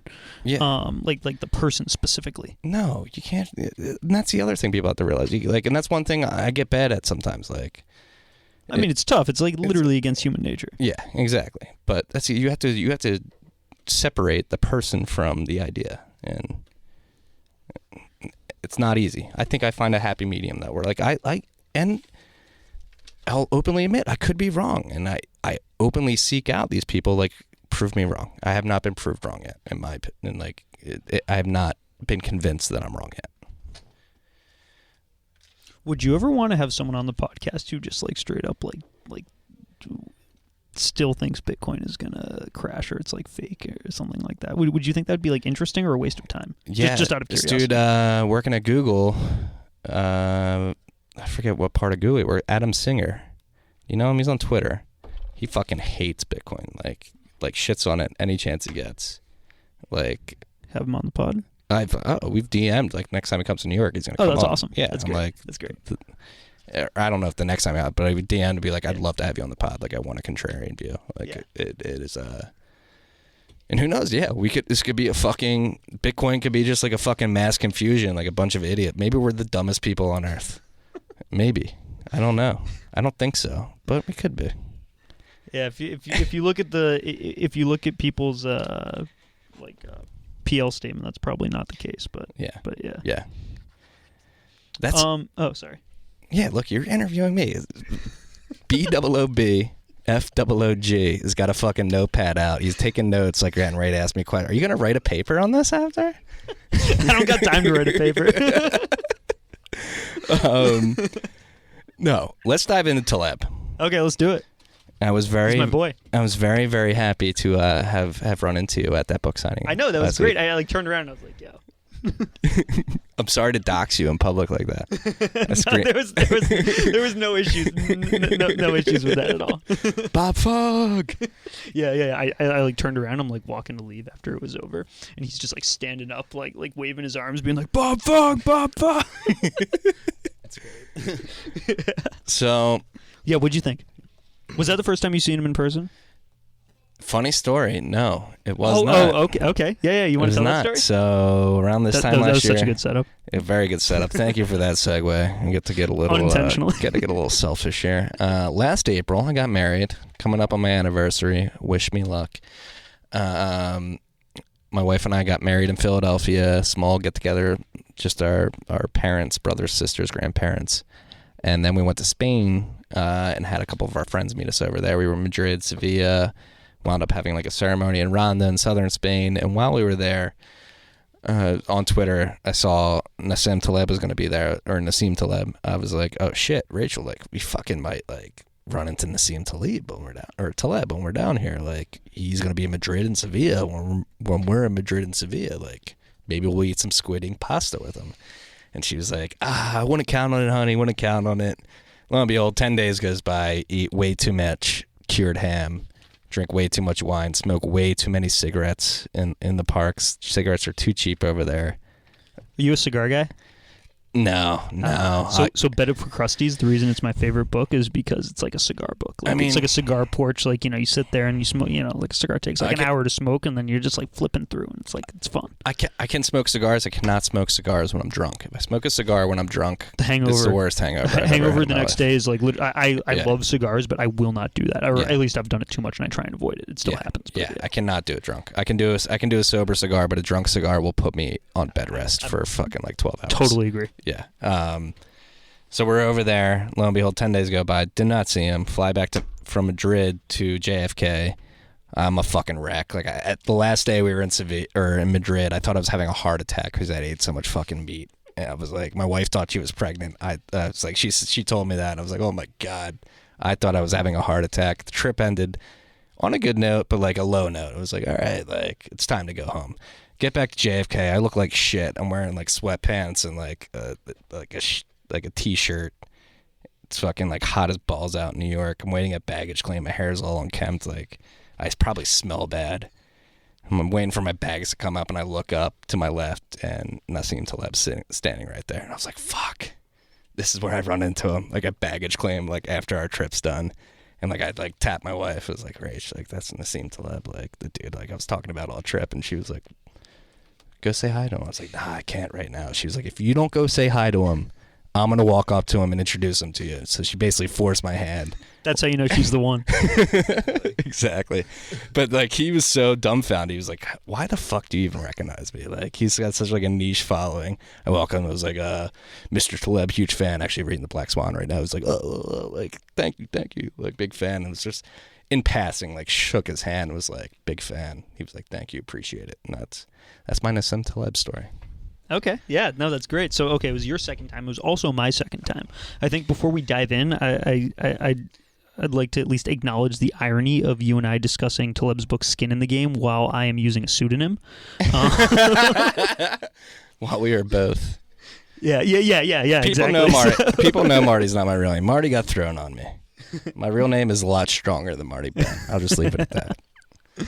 But you know, that being said, I definitely don't got fuck you money, and I guess I am what he would classify as a modern day slave. So I'm fine with that right now. You wage slave. Yeah, exactly. I still need a paycheck, so I'm keeping it that way. So I mean, everybody at Barstool calls me Marty. So actually, I signed a contract under Marty Bent. That's awesome. So actually, as a slight divergence, I don't know if this is appropriate or not. Do people in the office like refer to each other as like their like Barstool names or like their real names? No, people call Big Cat Dan, Fights John, KFC Kevin in the office. Yeah, so like a good differentiator. Yeah, definitely. It's not. I mean, and also separates the like the persona from the person. Yeah, exactly. And that's one thing people like, especially with PFT. Like, PFT is like a fucking satirical character. Yeah. People don't realize that. Like, some people don't realize that outside of Barstool. Like, when you're hanging out with PFT, like, outside the bar, he takes his glasses off and you have, like, a real conversation with him. It's, like, it's different. Okay, sorry. I've only done that once. It's not like I hang out with PFT, like, all the time. So Taleb, well, what'd you think? I mean, I really liked it. It was very similar to the first time I saw him. So it was under the exact same situation, except when Anti-Fragile came out. I mean, he's really funny in person, and I think if you like read enough of his stuff, it's like, of course, this is what he's like. Yeah. I mean, especially because I don't want to fanboy over seeing him in person. Let's talk about his concepts. So, okay, let's roll. Would you consider Bitcoin a black swan? Like, that depends on who you ask, right? It's like if you ask a cryptographer and someone who is coding, they would say no. And if you ask like me and you, like probably yeah, right? Because it's all relative. Like, I don't know. But like, so if you work with the definition of a black swan, it's like, you know, if it's an unknowable event. I mean, I guess for you, you know, when you're working with the sovereign individual and like the prescient like concepts there, it's like, yeah. But for me, I mean, like, yeah, totally, dude. Like, you know, when I was you know, much younger in 2011 or whatever, it's like that was not on my radar. No, and that's actually a great point you brought up, is that like the crypto, like Bitcoin was foreseen like by people, like we're eventually going to get this, we just don't know when. Yeah, and you know, so the definition of the black swan is like it's an unknowable, unforeseen event, and like the unknowable part, I think, is really like tough for a lot of people to deal with. And that's another sort of, that's what I wanted to get on, the overuse of the term black swan. Yeah, so yeah, absolutely. I mean, it's become totally vernacular. Exactly. So this was an example of the overuse of it. Maybe Bitcoin is not a black swan. So let's dive into the, like, without bastardizing it, what is like a perfect example of a black swan, if we were going to describe it to our listeners? Yeah, well, I mean, I think, again, like, starting with the premise that it's relative, you know, it can really, I mean, at least in my opinion, it can be something that, like, want to make sure I'm speaking correctly here, but like something that is like totally unforeseen. Okay, yeah. Actually, here's a good example. So for the financial crisis in like '07, right? I was working at a small company at the time. It was like a startup-esque vibe, and this was after '07, before 2012, and. Someone she was working in the office and she was like, oh yeah, like when I was in I used to work in the financial industry and like everybody like knew like that the markets were going to collapse, blah blah blah. Like before then, it's like like this was not a black swan to me. For a lot of people, if you're looking at some mom and pop who run like a clothes store in Wyoming and like are not like tight to whatever's going on like Wall Street. It's like, yeah, it was a total black swan. And when your 401k gets rocked and cut in half. Yeah, cut in half. Cut in 75%. If not, yeah, exactly. 75% for some people. And that was like, that's another reason I'm in Bitcoin. Like I've talked about this many times on this podcast. Like I was a senior in high school when all that shit went down. And just like, how the fuck could this happen? Like, how the fuck could the banks fuck up this bad and then we confiscate poor people's houses? Like, just, again, going back to heuristics and, like, first principle shit, like, that pissed me off. And I think at 17, I got, like, a thought embedded in my head where it's like, I want to fucking fuck these banks up because this was completely unfair what happened. I don't know if that clouds my judgment, but... That's just, that we're victims of circumstance. Well, I think it totally clouds the judgment. I think the real question is like whether it's appropriate or not, right? And like that's a different question. It's like, is it okay to like be against someone who is basically perpetuating like crony capitalism? I mean, like in my opinion, like no, right? But I mean, I think in other people's opinion, the answer would be like, yeah, that is fucked up. Why not? Crony capitalism? Yeah, like it's like you're basically like. I'm saying against that. Oh, yeah. I thought you said, like, oh. I was going to say, I thought you were like, yeah, I'm for crony capitalism. Yeah. No. Well, this is going to be a heavy topic. I don't know. Okay, let's roll. We can dive into, like, do we truly live in a capitalist society right now in the U.S.? Okay, so this is the funny thing, right? It's like, if you take someone who's, like, a hardcore, like, communist, right? And you're like, yo, like communism has never worked, and they'd be like, yo, you're an idiot. Like real pure communism has never has been tried before, right? It's like the exact same thing goes with capitalism too. Yeah. I mean, it's like it goes both ways. It does, and that's like, I would argue we are not as capitalistic as we were at one point in this country. Yeah, I definitely agree with that. There's been a centralizing factor. I mean, capitalism probably thrives in a completely decentralized sort of laissez-faire state, and we're definitely not in a laissez-faire state. No, not at all. I mean, like there's a ton of centralization. The government like runs a ton of things, and I mean, like from a lot of different people's opinions, like the government should have control over a lot of different things, or they shouldn't have control over a lot of different things. And it's like your definition of capitalism is like where does the government lie like in that in that system, right? Mm-hmm. And like what should be unregulated versus regulated. I know we've discussed this before off the air. Did you ever dive into Russ Roberts and Econ Talk? I have not yet. I have not. Okay. That's on my list. Yeah. So he's a Chicago guy. He's a big libertarian. That. Thank you for reminding me on that. Oh yeah, actually by the way, so he's boys with Taleb. Taleb was on, I think, like last week. I want to say.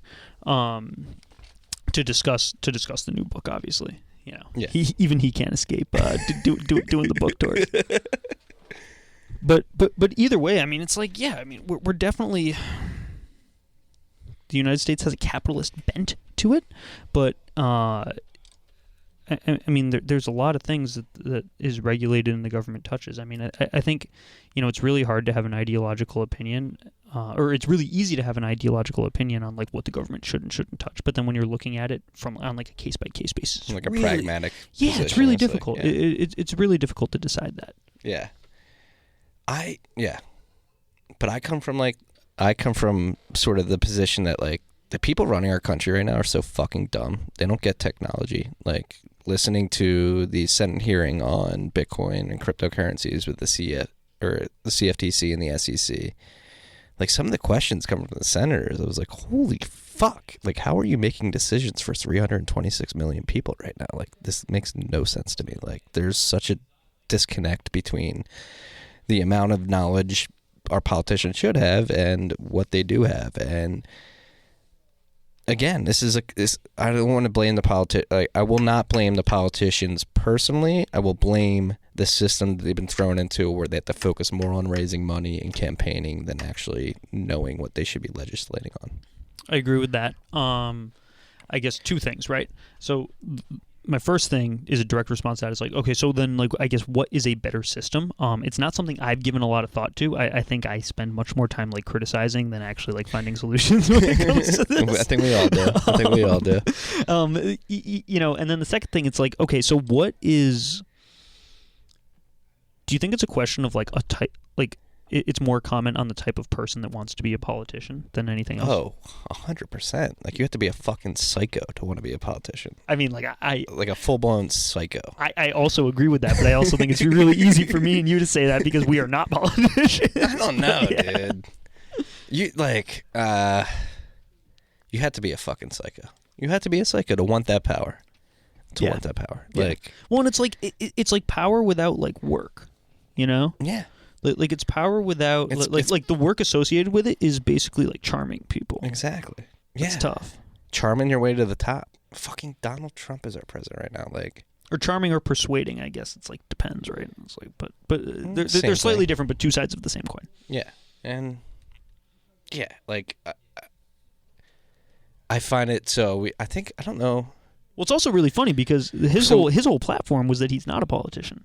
Yeah, right. That, but I mean, you can say that until you're president. You're a fucking politician, like by definition. I don't disagree, but it was definitely a different platform than like a lot of the other, or at least whoever else he was going against in the primaries or whatever. So we talked about this on the podcast that was never aired.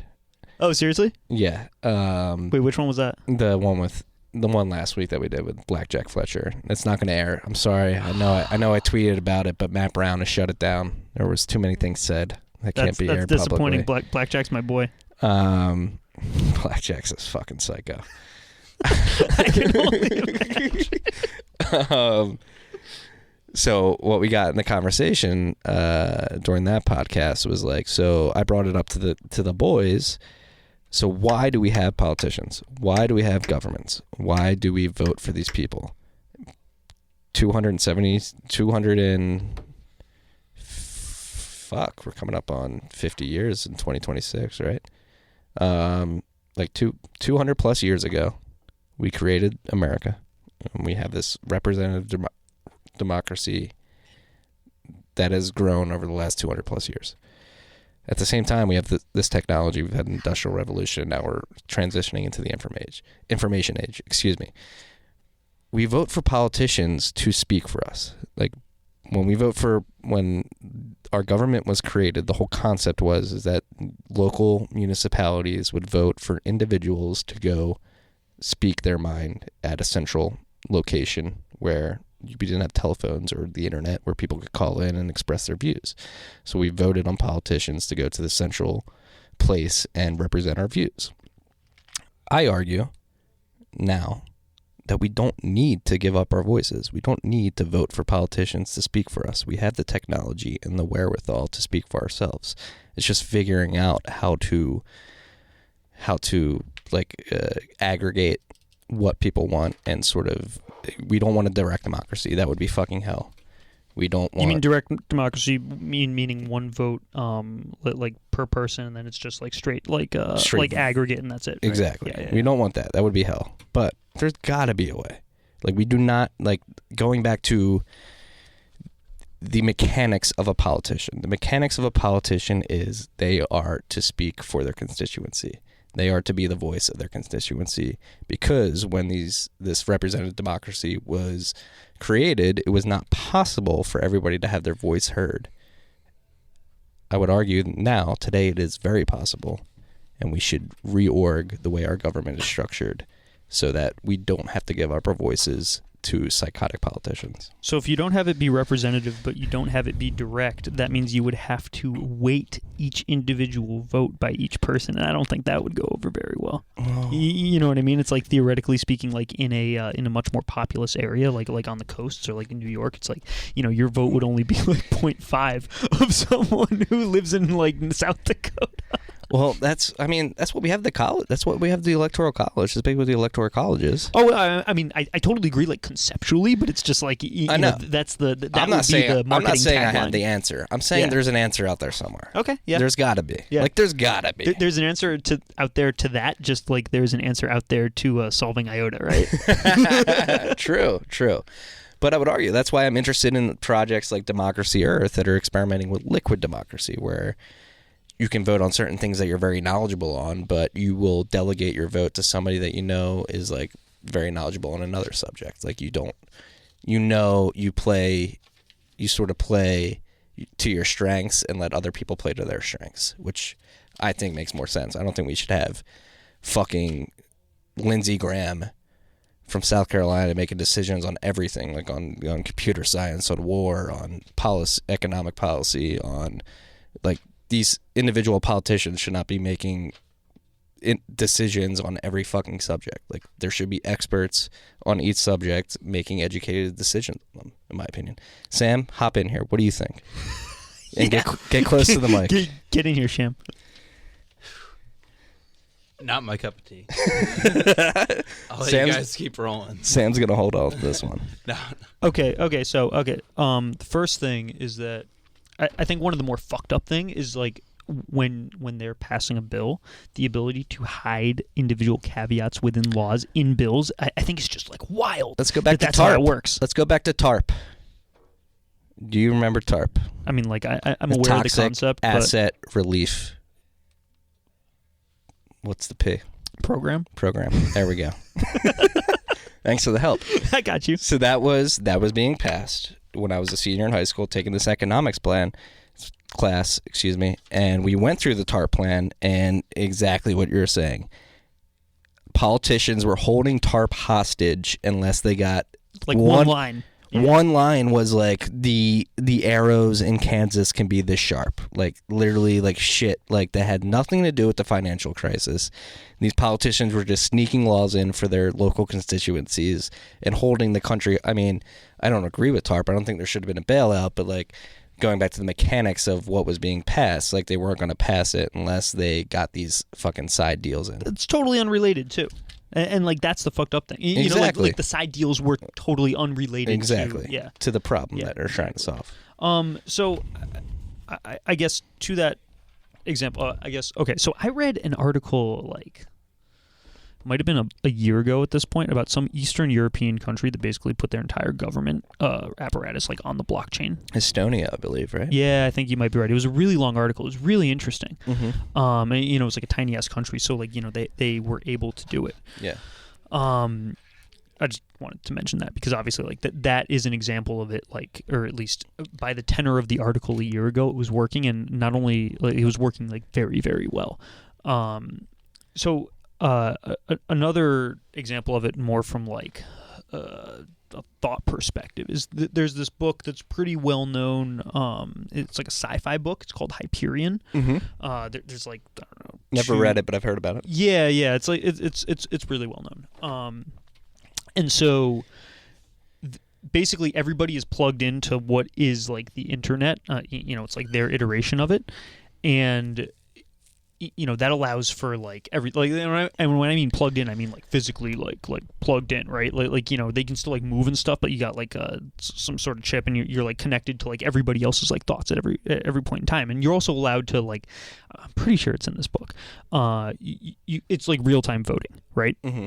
And the positives and the negatives associated with that, it's like, okay, you can vote real time, so every citizen does get a voice, but also it sort of, at least in the book, it devolved into a situation where like you're voting on the stupidest shit. It's like that Black Mirror episode. Oh yeah. It's like that true. Black Mirror episode where they're like everybody after every interaction you have to rate somebody on a scale of 1 to 5. Like that would be a terrible world. Yeah, exactly. And it also devolved into the people that like, it was the equivalent of people that like watch daytime TV, right? And they are the ones that are voting on everything because they have nothing to do and they're actually not like doing shit, right? Yeah. And so, like, I think it's like, that is an extreme example, but it's a case of like, okay, if you're giving that that voting power to each person and for them to do it automatically, it's like, personally, I think I would prefer that than the current situation. I mean, it's really hard for people to vote, right? It's like really difficult. Yeah, I have a feeling I know where you're going to go. People get pissed. I've never voted. Never will vote. Me neither. I never will vote. Like, I get yelled at so much. South Park described it perfectly. You're voting between a douche and a turd sandwich. Like, so, would you vote if it was on your phone though? Like, then it's so easy, dude. I've never not voted because it wasn't easy enough. Like, I have polling stations like around. I've never voted because I think it's fucking stupid to participate in the system that makes no sense to me. The difference between walking down the street and like having to wake up early in the morning before you go to work or whatever just like that, and then also just like, you're like on the shitter and you're like, oh, I don't know what to do, and then you're like flipping through Twitter, and then you flick it open and then you do it. Well, that's Sanchi's point, is we vote every day when we like and retweet and like Instagrams. Like, those are votes. That's in the free market. But that's not in the politics realm. Well, maybe that... Are we breaking through here? Like, maybe that's like the way it should be. Like, the best idea...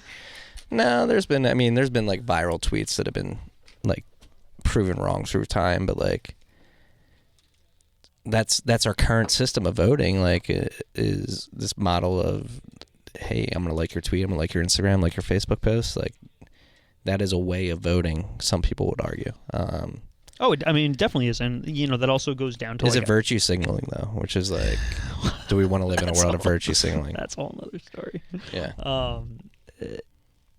There's no cost to someone to send a tweet that pretends to care about a thing that they expect to be universally like backed. Oh, it's the easiest way to go viral. It's like, yeah, dude.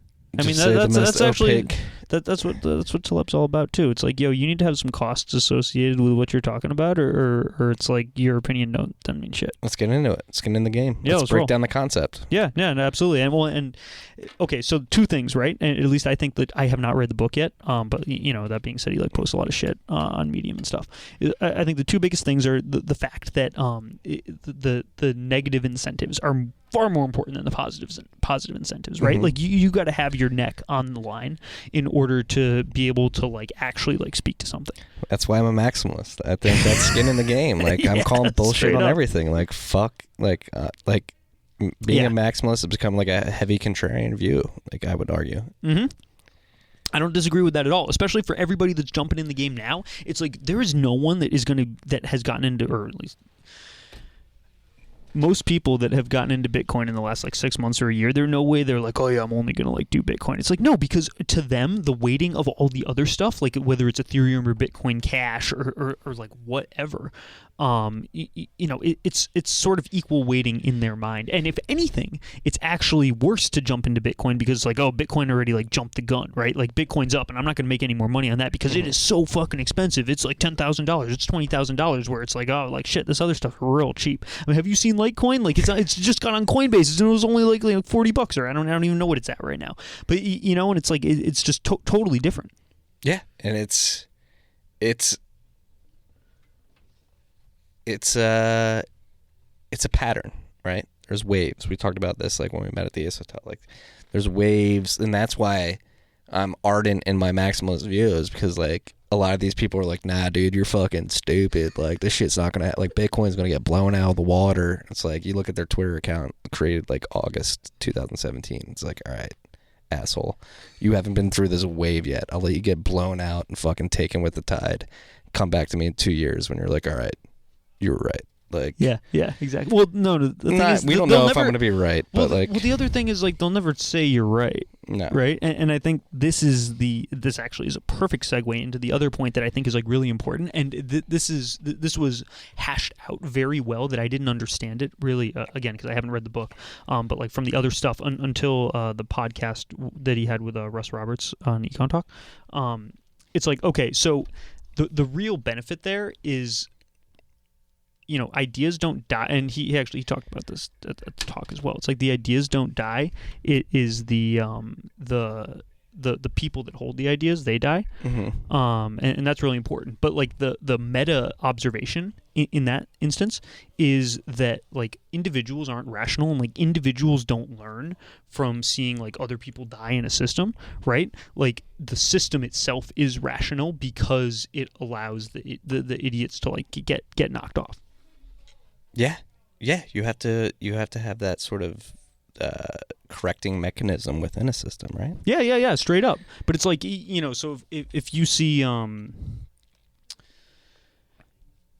like say me and you were, you know, in like a group of like 100 people, and we're supposed to like bet stocks or whatever, right? And like you know, we see like, you know, someone who bets like all their money, like we start off with $100, right? And like, you know, like say me and you, like I bet all my money in one stock, and you bet like, you know, 5 stocks, $20 each, right? And it's like I die real quick. It's like, you know, the concept is not like you don't learn from like watching me and be like, oh, like that was fucking stupid. It's like it's a higher, it's like one order above that, and it's just like, you know, because like I am not there in the long run, it's like the system is going to be healthier. Yeah. Like an organic system. An organic right? system. Like you talk about like fractals and shit like that, and fractals are messy and fucking. Yeah, you ever read what's the dude's name? I read this in college. Mandelbrot. I have not, but Santiago, we're fucking riffing off Santi again, but like he's gotten deep because Mandelbrot talked a lot about information theory, from what I understand. The book that I read had a yellow cover. I don't remember the title of it, but it was about fractals. Mm-hmm. It was actually really easy to read. Like I'm not a huge math guy at all, but like it was a very accessible book. Yeah, that's Hey, we're adding it to the book club. What is the title of this book? Let's quickly Google that. I'm dead ass serious. I'm actually, to let you freaks know, I'm creating a website. I'm finally getting to it, and we're gonna have a book club list. We've got The Sovereign Individual, number 1, Marcus Aurelius Meditations, all of Taleb and Certo, Human Action by Mises. What else do we have on the book club?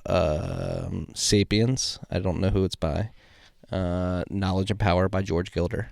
This is a verbal list for you. And now we're going to add a Mandelbrot book. So it's called The Misbehavior of Markets. But then the famous one that it's called The Fractal Geometry of Nature. That's not the one that I read. Mm-hmm. I read The Misbehavior of Markets, and he essentially like takes the concept of fractals and he like applies it to like markets, because, you know, in his opinion, they're organic systems. Yeah, because they're, at the end of the day, the endpoints of these markets are humans making decisions. Exactly. And humans can die, and that's the positive of the situation.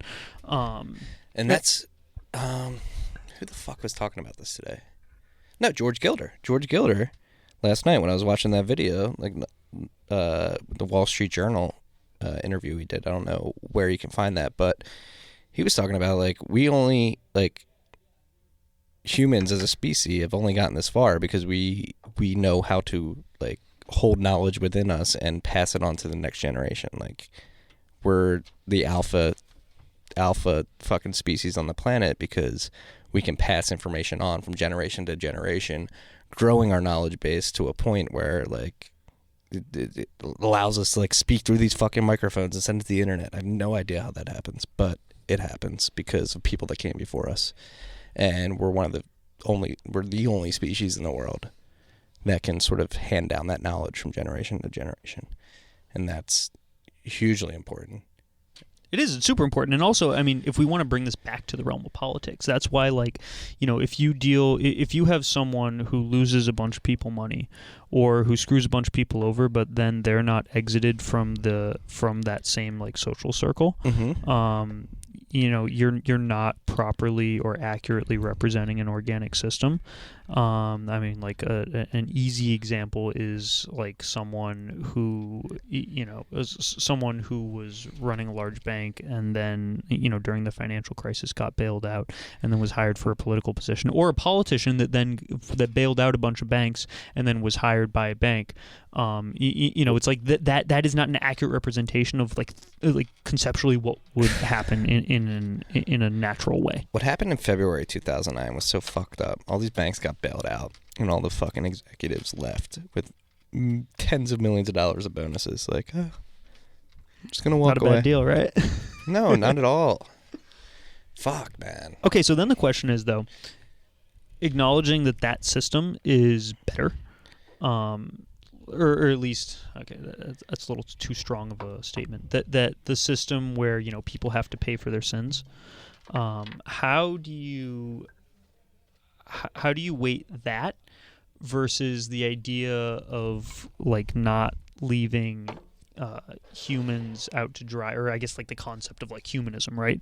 Where like you really want to like care for someone, and you don't want people to be like screwed by the system.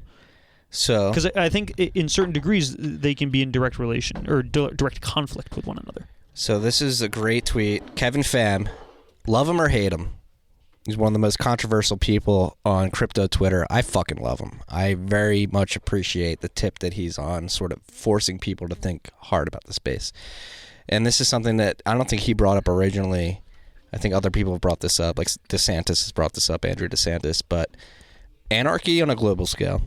When you come I've seen this. Anarchy on a global scale. What is it like?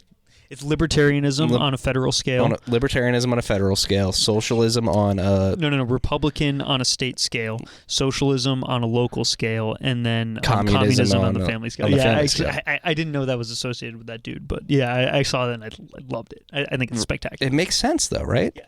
It does. Like, because there's fractals absolutely. of this shit. There's like different levels of this shit. Well, it's degrees of... so let's describe it again perfectly. Like, you did it better than I. Okay. So it's anarchy. Yeah, now I fuck it up. Anarchy on a global scale, right? So therefore, like there are no laws between any like countries, right? So like theoretically, like the implications of that are like no UN. Yeah. So the understanding of that is like the UN doesn't really have much power in the first place. Whatever, right? So anarchy on a global scale. On a federal scale, so like in between the states, like going up to the federal government, is libertarianism. So basically, like you let each state do whatever they want, within to a high degree, basically, except for the very necessary things that a federal government needs to do that only need to be regulated like in between states.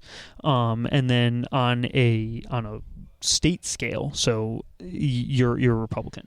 So basically like low taxes, because that feeds for the most taxes being able to be allocated on a local scale, where you're Democratic or Democrat, right?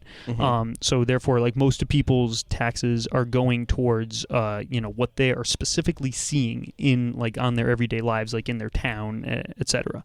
And then, with your family and friends, you just like you treat them as your equals, and if they need something, like you hook them up unequivocally. Yeah, and that's like, I want more people to adopt that worldview. It is a mind-blowing concept for people, especially in this day and age, that they identify themselves with one party or the other, and that is There's it. levels to it. There's levels. It's scalability, right? Exactly. Yeah. Exactly. And maybe that's the problem we're going to solve in this podcast tonight, is the levels of this I'd be okay with that, yeah. Just like, solving some world issues. But that's an interesting concept that I've never heard until recently. Yeah. It was literally like I spouted that to my girlfriend like, I don't know, like a few weeks ago, and she just like looked at me like I was a psycho.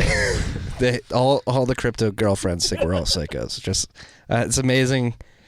Thank God Bitcoin is appreciated in price, because I think they would have left us a long time ago. I don't disagree with that at all. But maybe that's the ending thought that we leave people with. We've been in here for almost 2 hours. What time Has it really been that long? It's fucking... Yeah, shit. It's almost 8. Let me see. Almost destroyed this beautiful artwork of Viva La Stool. Yeah, 750. Yeah, we're at 145, so we're probably like clipping like an hour and 38 minutes right now. So we got like 20 minutes. Okay. You want to talk about what you posted earlier today? In the newsletter? Yeah. Yeah, so the newsletter, what I posted today was by Ted Nelson, I believe the name is, a book written in 1987 called Hyperworld. I only posted the introduction. I only read the introduction. I haven't read the whole book. But basically, back in 87, the way this guy envisioned how the internet would play out was that everything would be like distributed via hypertext. Like everybody would just like exchange information via links, and he brought up some apprehensions to the way the internet was evolving because he thought that there was a lot of confusion being made because there was multiple programming languages, like you go C++, Rust, K, and again JavaScript, Python, all that shit.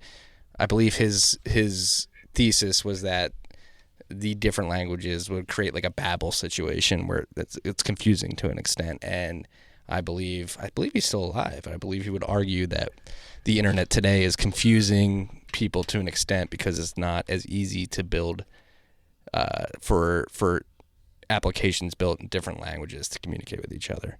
But the concept that he laid out in that paper of how ideas are spread and how language sort of dictates how we interact in this world, it was fascinating, specifically going back to the written word and sequential order of words, basically bringing up the fact that you do not need sequential order of words to describe something.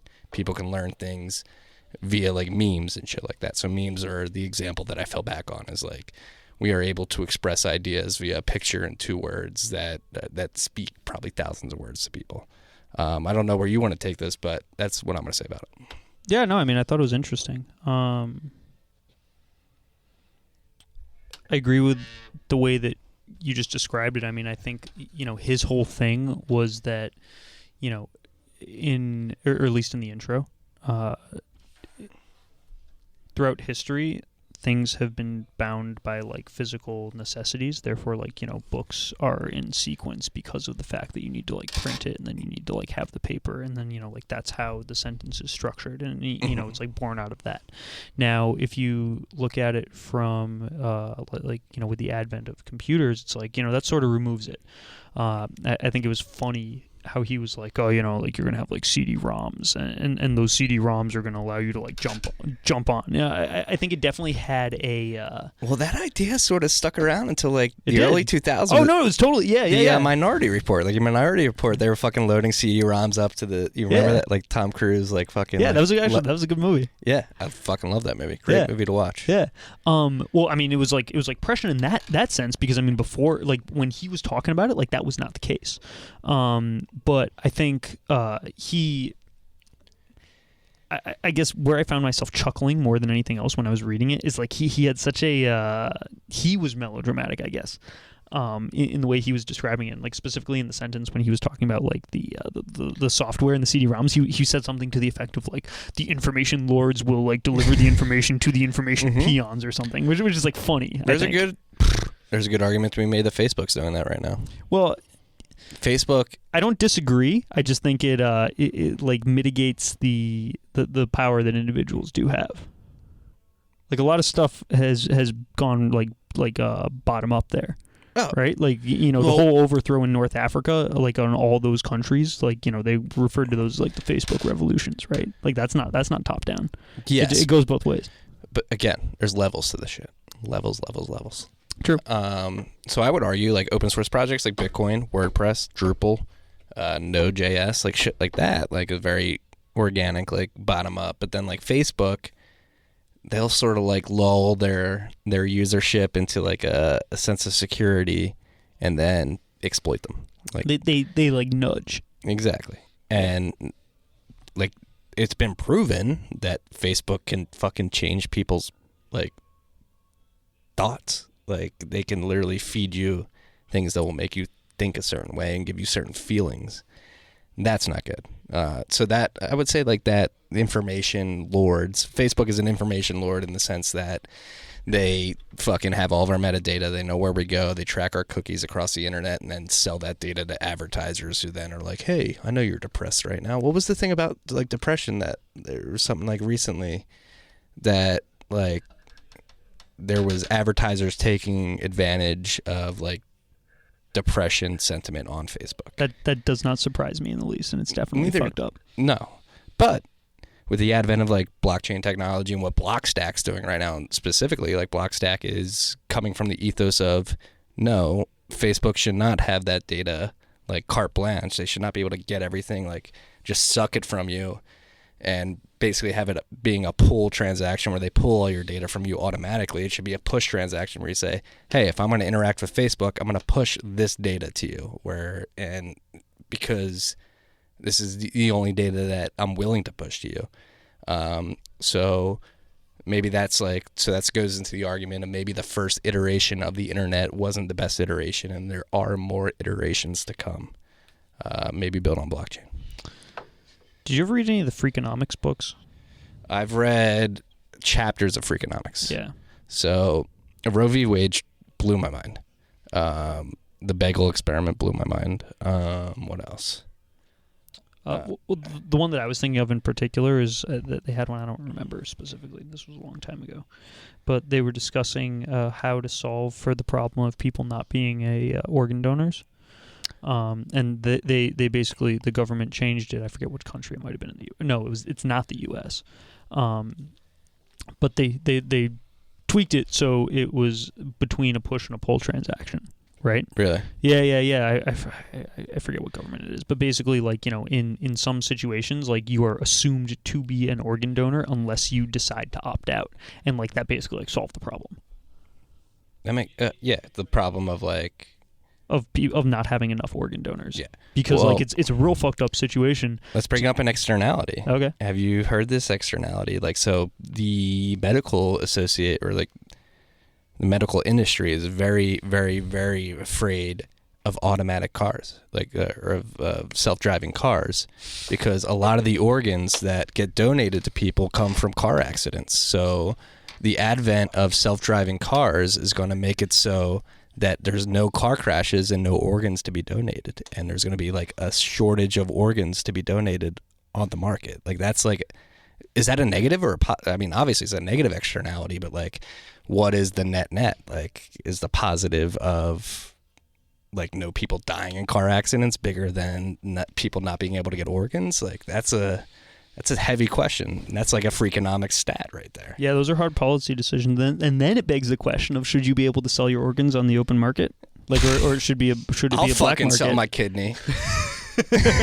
I'll sell a kidney. $100,000. Yeah, seriously though. Who wants it? I don't know what blood type I am. I'll go get tested. Yeah, is that bad that I don't know my blood type? Oh, dude, I don't know mine either. So I guess what we can take out of this podcast is neither of us have voted. We don't know how to pronounce words correctly, and we also don't know our blood type. So this is good. We're adults. You're listening to the dumbest people on the internet right now. Congratulations. Let's not end on a dumb note. Okay. I got a question that I'm curious about. It could be construed as dumb. Go for it. Okay, so like, I'm sure you're aware that what's his face, McAfee, said he would eat his own dick if Bitcoin were $1 million. I think he said $500,000. Okay, either way. Yeah. I mean, like, the question is, like, would you rather be able to watch him eat his own dick or have it be $500,000?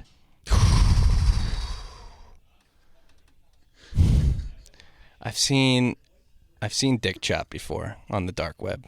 I would not wish that on anybody. Okay. I'd rather I don't know what that is, but I feel like I don't want to know what that is. I see. It's like fucking Mr. Hands. Have you seen Mr. Hands? I don't know what that is either. You guys did not watch enough crazy internet videos growing up. All right. I've seen dick chop. I would not wish that on the world. I would take the $500,000. Okay, that's fair. Just curious. Do not Google what I just mentioned, Mr. Hands or dick chop. Dick chop might as you pump it like 3 times. Dick chop might be one of the most traumatizing videos I've ever seen in my life. I regret watching it. It's replaying in my mind now. I'm a little shivering behind the mic right now. So we're gonna end it on dick chop tonight. Bobb Fogg, BOBBFOGG. Martys Bent, appreciate it. Thanks for coming on. Where can we find out more about you? Just Twitter? That's a good question. Yeah, I mean, I guess my Twitter, BBGG. BOBBFOGG. Come on, get it right. Yeah. I was gonna, dude. I'm literally like trying to like look up what my Twitter handle is. but yeah. You can find me there. And do you have a parting note for any of the freaks out there? Like, I don't want to say advice, but like just like a one. Yeah, man. Buy Bitcoin. Like that, Sam? Anything? One tidbit. Dude, you guys are great. I had to let you roll with that. I want one line of advice from Sam.